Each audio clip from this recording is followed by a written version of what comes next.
વાત કરીએ મહત્વના સમાચારની સાથે તો મહત્વના જે સમાચાર મળી રહ્યા છે ગાયક દેવાયત ખવડ દ્વારા ધ્રુવરાજસિંહ પર થયેલા હુમલાના મામલે મહત્વના સમાચાર સામે આવી રહ્યા છે। દેવાયત ખવડ સહિત 15 શખ્સો સામે તલાલા પોલીસ સ્ટેશનમાં ફરિયાદ દાખલ કરવામાં આવી હોવાના સમાચાર મળી રહ્યા છે। તો મારામારી, ચેન લૂંટ અને બંદૂક બતાવી ધમકી આપવાની ફરિયાદ દાખલ કરાઈ છે।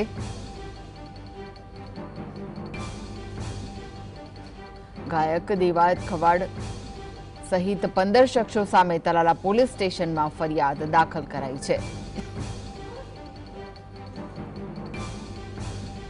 મારામારી, ચેન લૂંટ અને બંદૂક બતાવી ધમકી આપવાની ફરિયાદ દાખલ કરવામાં આવી છે। ગાયક દેવાયત ખવડ દ્વારા ધ્રુવરાજસિંહ પર થયેલા હુમલા મામલે આ મહત્વના સમાચાર છે।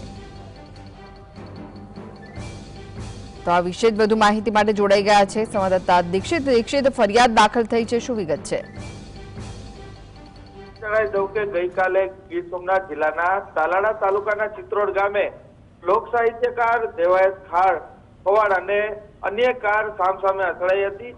બંને વચ્ચે મારામારીના દ્રશ્યો સર્જાયા હતા અને પોલીસ ઘટના સ્થળ ઉપર પહોંચે તે પહેલા જે બંને જે કાર ચાલકો તે ત્યાંથી ફરાર થયા હતા ત્યારે બે કારમાંથી એક વ્યક્તિને પગમાં ફ્રેક્ચર થતા તે સારવાર હેઠળ જુનાગઢ ખાતે ખસેડવામાં આવ્યો હતો। ત્યારે તેમની ફરિયાદના આધારે તાલાળા પોલીસે દેવાયત ખવડ સહિત 15 શખ્સ સામે ફરિયાદ નોંધી છે, જેમાં મારામારી, ચેન લૂંટ, બંદૂક બતાવી ધમકી આપવાની આ સહિતની ફરિયાદ તાલાળા પોલીસે દાખલ કરી છે। ત્યારે ચોક્કસ જણાવી દઉં કે દેવાયત ખવડ અને તેના સાથીઓ સામે અનેક કલમો લગાવવામાં આવી છે। જી, આભાર માહિતી આપવા માટે।